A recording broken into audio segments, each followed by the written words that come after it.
Welcome dear students. आइए copy pen लेके तैयार हो जाओ मेरे साथ। क्यों सर? पढ़ाई करना है। कहाँ पे? तो आपका प्यारा सा चैनल इसके फिजिक्स क्लासेज है, उसी चैनल के ऊपर मैं आज डिस्कस करना चाहता हूं आपसे। किसके लेके? फोर्स। फोर्स नाम तो सुना ही होगा। बिल्कुल सर, नाइन्थ में ही सुने थे। चलिए थोड़ा सा और हम डिस्कस करना चाहते हैं, इसके डीपली कंसेप्ट को समझना चाहते हैं। आप तैयार हैं ना मेरे साथ? चलिए कॉपी पेन लेके तैयार हो जाइए और पढ़ाई करते हैं। एनएलएम का ना ये क्या है जी? ये है, समझ गया क्या है? कहोगे सर समझ में थोड़ा थोड़ा आ रहा है। भैया तुमसे अच्छा कौन समझेगा इसको। ये क्या है? दिल है। किसका दिल? तुम्हारा नहीं। ये किसका दिल है? ये एनएलएम का है, यानी न्यूटन्स लॉज ऑफ मोशन का फोर्स क्या है? दिल है।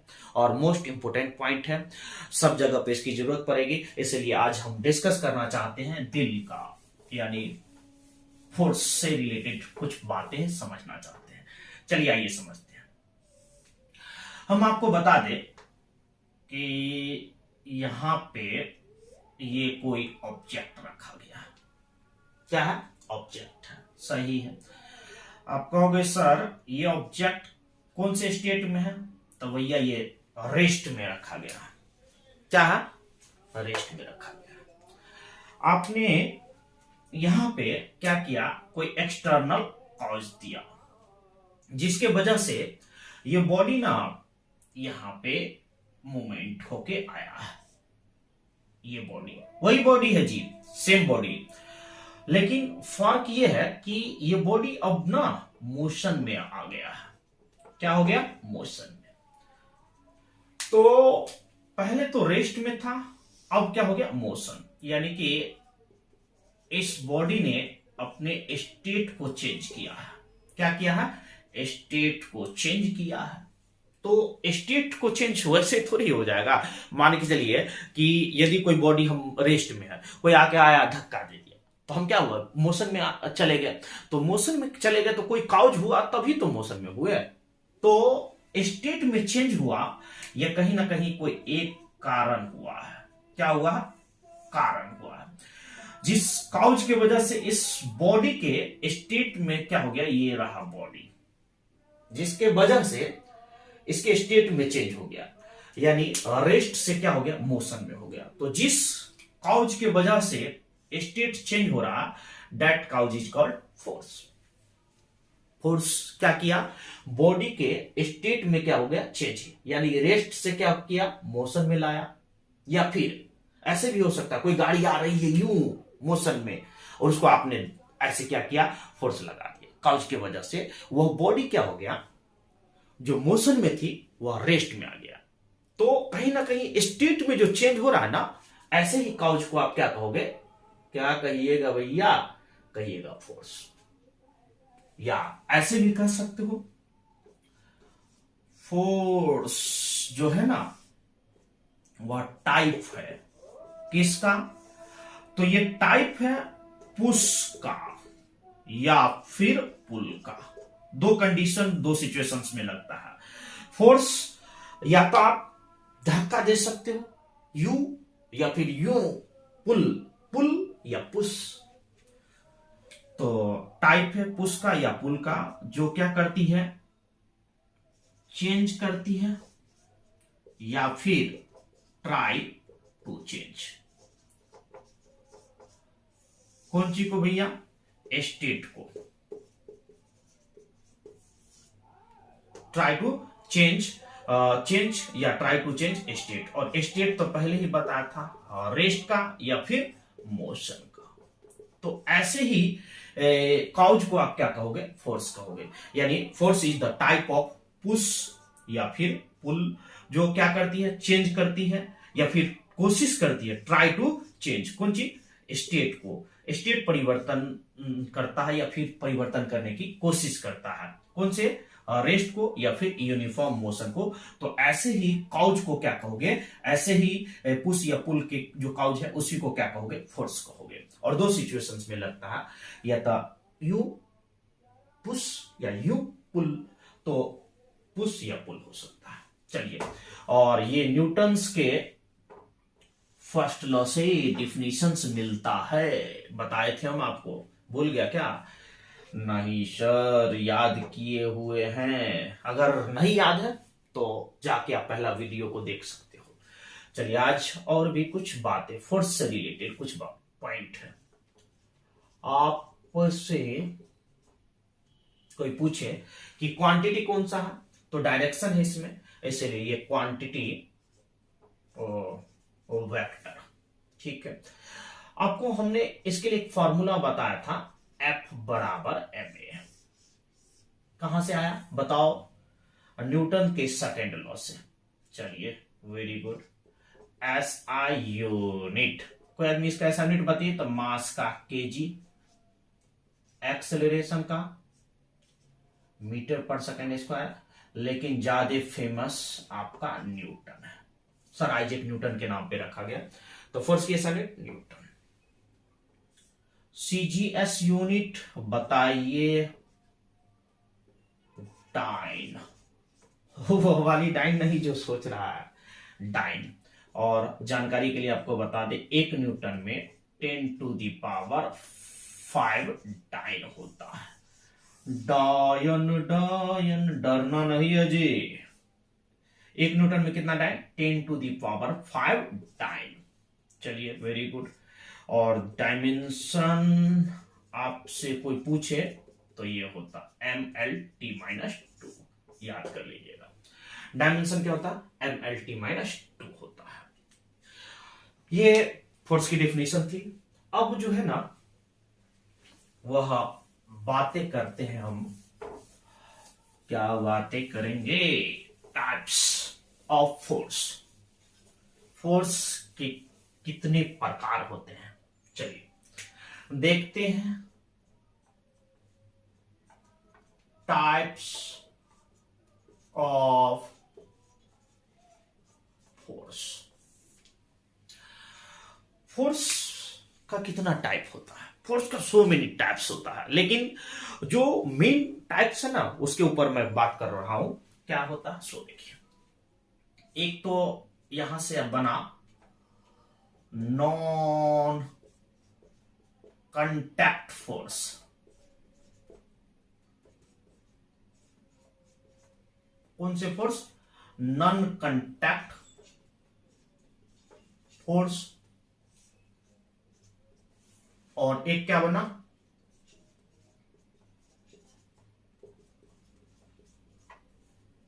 Contact force.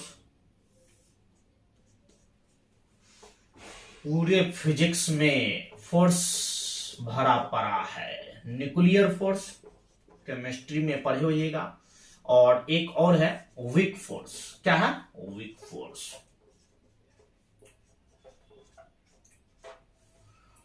Types of force, पहला नॉन कंटैक्ट फोर्स, दूसरा contact force, nuclear force and weak force. ये पार्ट आप केमिस्ट्री में जिक्र कर किए होइएगा या फिर पढ़ाएंगे केमिस्ट्री वाले सर। दूसरा क्या है, हमको जो वर्क करना है नॉन कंटैक्ट फोर्स। तो नॉन कंटैक्ट फोर्स को ही एक और नाम से जानोगे, इसी को लोग बोलता है फील्ड फोर्स। जब दो बॉडी का आपस में किसी तरह का कोई कांटेक्ट ना हो, जैसे मान लीजिए कोई ऑब्जेक्ट है, सही है, और इसको पृथ्वी किधर कर रही है, पृथ्वी और इसका तो कोई कांटेक्ट नहीं है, फिर भी किधर गिर गया? नीचे। क्यों? क्योंकि पृथ्वी इसको खींच रही है, कांटेक्ट नहीं है, फिर भी फोर्स लगा। तो ऐसे फोर्स को क्या बोलोगे? Non contact force. और इसका जो एग्जांपल्स है देखिए, इसका एग्जांपल्स होता है ग्रेविटेशनल फोर्स। Gravitational force. और क्या है? Electrostatic force. और क्या है जी? और है मैग्नेटिक फोर्स। कौन सा force? Magnetic force. Contact force का जो टाइप है वो समझते हैं। इसका जो पहला टाइप है वह नॉर्मल। हम फोर्स के ऊपर बात कर रहे हैं और न्यूटन्स लॉ जो ऑफ मोशन एनएलएम के ऊपर जो फोर्स है उस फोर्स के ऊपर हम जिक्र करेंगे। पहला क्या है? नॉर्मल। दूसरा क्या होगा? टेंशन। टेंशन हुआ क्या? नहीं, टेंशन बहुत खूबसूरत पार्ट है फोर्स का, टेंशन। फिर क्या है? Spurring force. कौन सा फोर्स? Spurring force. अगला क्या है जी? अगला होगा फ्रिक्शन। एक चैप्टर ही बना है फ्रिक्शन का। तो डियर स्टूडेंट्स, यहां जो मेन पॉइंट है आपका वह समझिए। हमको क्या क्या पढ़ना होगा? नॉर्मल पढ़ना होगा, टेंशन पढ़ना होगा, स्प्रिंग फोर्स पढ़ना होगा। फ्रिक्शन का एक चैप्टर ही होगा। एनएलएम के बाद जो हम जिक्र करेंगे वो फ्रिक्शन ही होगा। तो फ्रिक्शन का चैप्टर ही है। और यहाँ ये जो दो फोर्स दिख रहे हो, electrostatic force and magnetic force, ये पार्ट है आपका 12th का। 12th में भी बहुत सही जगह पे आपको फोर्स का साथ मिलेगा। और ग्रेविटेशनल फोर्स भी बहुत प्यारा फोर्स है और इतना प्यारा है कि इसके लिए एक चैप्टर ही बना है। लेकिन हम कुछ बेसिक बात हम जिक्र करेंगे किसको लेके? ग्रेविटेशनल फोर्स को लेके, क्योंकि वेट का कंसेप्ट यहीं से होगा और वेट नहीं समझेंगे तो फिर प्रॉब्लम्स नहीं बना पाओगे, इसलिए जरूरी है। तो आइए चलिए फटाफट शुरुआत करते हैं हम ग्रेविटेशनल फोर्स को लेके। क्या होता है ग्रेविटेशनल फोर्स? ग्रेविटेशनल फोर्स जो होता है वह दो मास के बीच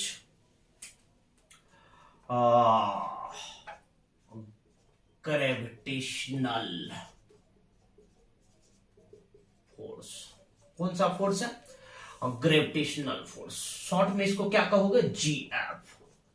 चलो माइंड में कुछ चलने लगा क्या? जीएफ का नाम? नहीं नहीं, ग्रेविटेशनल फोर्स। कौन सा फोर्स? Gravitational force. बहुत तो सोचा होगा सर ये जीएफ बोल दिए। अरे भैया निगेटिव नहीं सोचो, ये जीएफ का मतलब ग्रेविटेशनल फोर्स होता है। क्या होता है? तो चलिए होता क्या है इसको हम समझाना चाहते हैं। मान लीजिए कोई बॉडी है, ग्रेविटेशन चैप्टर में पूरा ग्रेविटेशनल फोर्स के ऊपर हम बातें करेंगे, लेकिन अभी फिलहाल कुछ बेसिक बातें इसको समझा देते हैं। और ये आपका कोई दूसरा बॉडी है, समझो। तो इस बॉडी की मास m1 है, दूसरी बॉडी का मास m2 है, दोनों के बीच की दूरी कितनी है? r है। चलिए बहुत सुंदर। ये मास इसको अट्रैक्ट करेगी और ये भी मास इसको अट्रैक्ट करेगी। कितना फोर्स के साथ? F फोर्स के साथ। ग्रेविटेशनल फोर्स को न्यूटन साहब के द्वारा वेरीफाइड किया गया है और न्यूटन के द्वारा इसका मेन फार्मूला है। हम अभी केवल फार्मूला लिख दे रहे हैं, इसका प्रूफ आप ग्रेविटेशन चैप्टर के अंदर देखिएगा। चलिए, तो ये मास और ये मास दोनों आपस में क्या करती है? एक दूसरे को अट्रैक्ट करती है।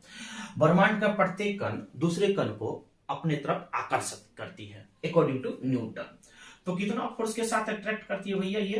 तो F equal to G m1 m2 upon r square. This is the formula of gravitational force.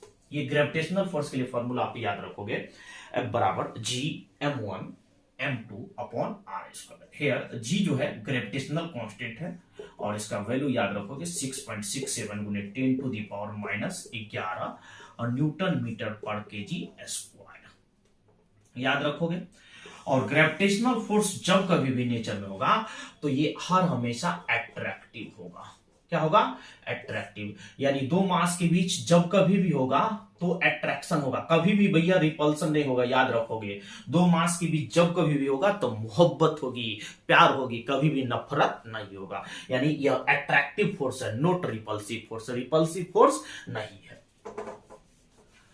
तो कह सकते हो ग्रेविटेशनल में इट इज द, बोलिए, mutual, it is the force of mutual attraction. It is the force of mutual attraction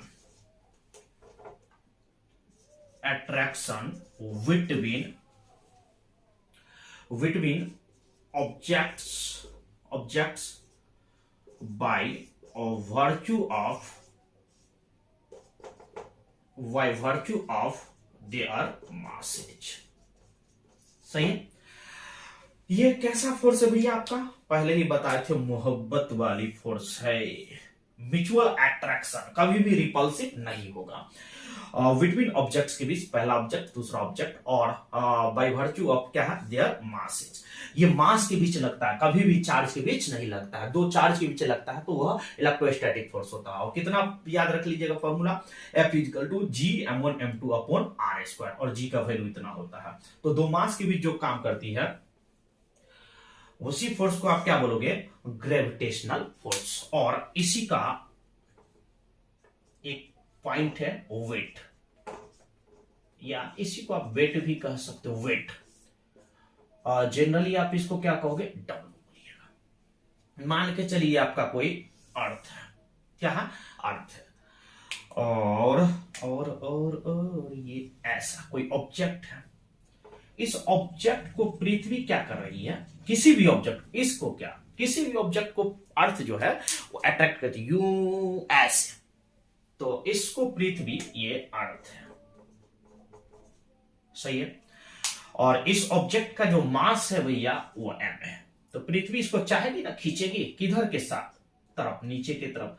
तो जिस force के साथ अट्रैक्ट करती है उसी को W बोलोगे। और W बराबर क्या फॉर्मूला, mg होता है, याद रख लीजिएगा। W बराबर क्या होगा फॉर्मूला, mg। इसका डायरेक्शन किधर, डाउनवर्ड, इसके सेंटर की तरफ। ये अर्थ का सेंटर है तो ऐसे इस तरह से होगा। तो वेट क्या है, g, तो वेट है the force exert, the force exert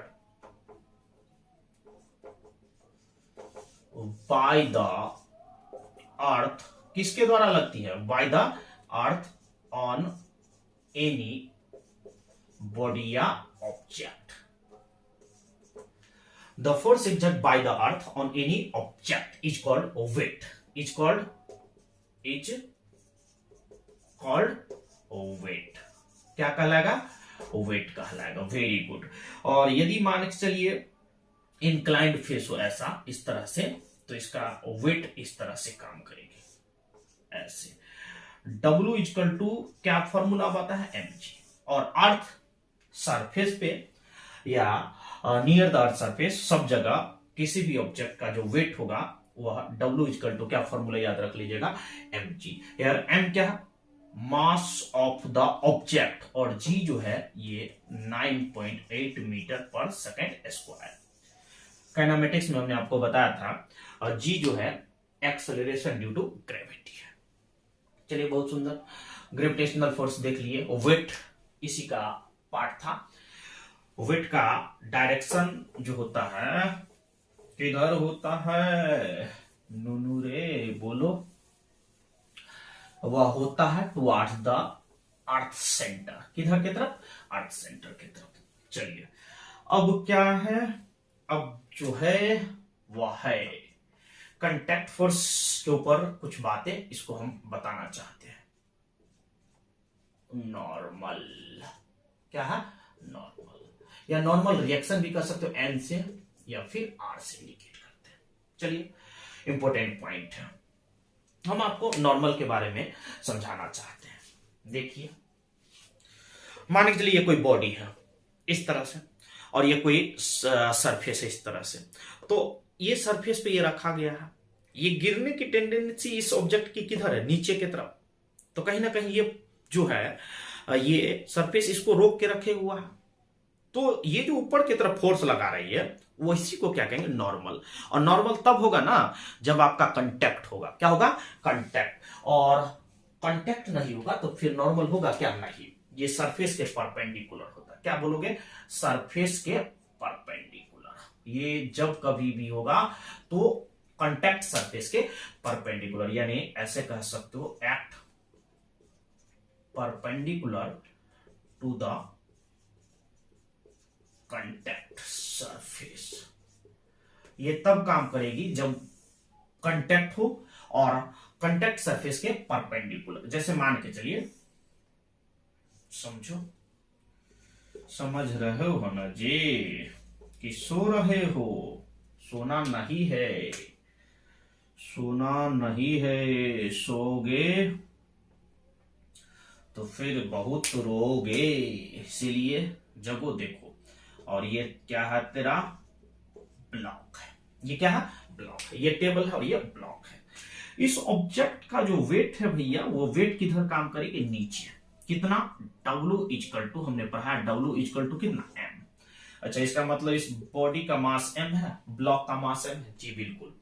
ये टेबल इसको क्या करे? ये ब्लॉक गिर जाएगी। अगर टेबल ना होता तो ये ब्लॉक नीचे गिर जाता। इसका मतलब टेबल इसको ना रोक के रखे हुआ है जी। ठीक है, तो ये टेबल इस ब्लॉक पे किधर फोर्स काम लगाएगी? ऊपर की तरफ। इसी फोर्स को क्या कहेंगे? नॉर्मल। और ये सरफेस के परपेंडिकुलर काम करती है। कैसे? सरफेस के परपेंडिकुलर, नाम से स्पष्ट है, नॉर्मल। अच्छा, ये टेबल ने लगाया ब्लॉक पे, किधर की तरफ? ऊपर की तरफ। आप कहोगे सर एक बात तो पूछे, ब्लॉक भी लगाएगी? जी बिल्कुल लगाएगी। किधर की तरफ? तो ये ऐसे, ये ऐसे, ये नॉर्मल। ठीक है, टेबल ने लगाया ब्लॉक को किधर की तरफ? ऊपर की तरफ। और ब्लॉक ने लगाया टेबल पे यू नीचे। This is action and this is reaction. ये एक्शन हुआ और ये रिएक्शन होगा। तो नॉर्मल जब भी लगेगा भैया तो सरफेस के परपेंडिकुलर। अगर आप कहोगे सर ऐसा भी तो हो सकता है, कैसा जी? ओ ऐसा, आप भी अब सोच रहे हो। ठीक है, सोचना ही बहुत जरूरी है, फिजिक्स समझने के लिए। ऐसा ये हो गया। तो अब बताइए, तो ये क्या सरफेस है भैया? ये इंक्लाइंड सरफेस है, IS, इंक्लाइंड सरफेस। तो अब बताओ तो जरा सा, नॉर्मल कैसे काम करेगा? अगर ये बॉडी आपका इस तरह से था तो इसका नॉर्मल तो ऐसे ना हुआ, इस तरह से दिख रहा है ना, तो नॉर्मल 91। लेकिन अगर आपका सरफेस अगर यूं ऐसे हो जाए, इंक्लाइंड फेस हो जाए, तो अब नॉर्मल कैसे? ऐसे करोगे? ये नॉर्मल ऐसे कैसे? परपेंडिकुलर है ही नहीं, इस तरह से परपेंडिकुलर थोड़े है, तो ऐसे दिखाना होगा। ये 90, समझ गया? तो जब कभी भी नॉर्मल के बारे में बताना होगा तो सरफेस के परपेंडिकुलर। तो ये आपका नॉर्मल। सरफेस ने ब्लॉक पे लगाया जो फोर्स, उस फोर्स को क्या कहोगे? नॉर्मल। ब्लॉक भी लगाएगी सरफेस पे, तो इसको भी आप कहोगे नॉर्मल। चलिए और भी समझाना चाहते, देखिए तो ऐसे हो गया, और यूं ऐसे हुआ तो देखिए देखिए। अब बताओ तो, ऐसा कोई दीवार है इस तरह से, इस तरह से, और यहां पे कोई क्या किया गया? ये कोई एक स्टिक लाके यहां रख दिया। चलो ऐसे देखो, दिख रहा है ना जी? दिख रहा है। चलो अब जरा सा ये बताइए तो, नॉर्मल कहां पे लगेगा? क्या यहां पे लगेगा? नहीं। क्यों? कांटेक्ट तो है नहीं। यहां नहीं, यहां नहीं, यहां नहीं, नहीं नहीं, यहां, आहा, यहां तो लगेगा, लगेगा ना? ठीक है, यहां भी आपको सर लगेगा, यहां भी कांटेक्ट है। तो इसका नॉर्मल कैसे? ऐसे? नहीं नहीं, ऐसे नॉर्मल नहीं, ऐसे नहीं, ऐसे। ओ ठीक है, ठीक है। तो यहाँ पे जो परपेंडिकुलर, इस सरफेस पे परपेंडिकुलर हुआ, ये ऐसे। और इस सरफेस पे जो ऐसे है तो इसका परपेंडिकुलर ऐसे। तो यहां जो नॉर्मल हो जाएगी कुछ ऐसे, यहां नॉर्मल ऐसे। अगर इसका अगर पॉइंट का नाम ऐसे ए है और इसका बी है, तो इसका नॉर्मल दे दीजिएगा NA, और यहां का नाम दे दीजिएगा आप NB। ठीक है, ये सरफेस लगाया स्टिक पे, इधर स्टिक भी लगाएगी सरफेस पे इधर की तरफ, नॉर्मल। अच्छा, यहां पे नहीं, कहीं नॉर्मल काम नहीं, इसका मतलब कहोगे सर जहां पे कांटेक्ट होगा वहीं पे नॉर्मल? जी बिल्कुल। तो कांटेक्ट नहीं तो नॉर्मल नहीं, तो no contact, no contact, no normal. आप कहोगे सर आप तो बताए थे न्यूटन्स लॉज ऑफ मोशन में नो फोर्स नो एक्सेलरेशन। हाँ बिल्कुल, याद किए हुआ है, वाह, पढ़ने वाला students. No contact no normal, यानी कांटेक्ट नहीं तो नॉर्मल नहीं, कहीं भी कांटेक्ट नहीं था तो नॉर्मल है, केवल एक यहां एक यहां।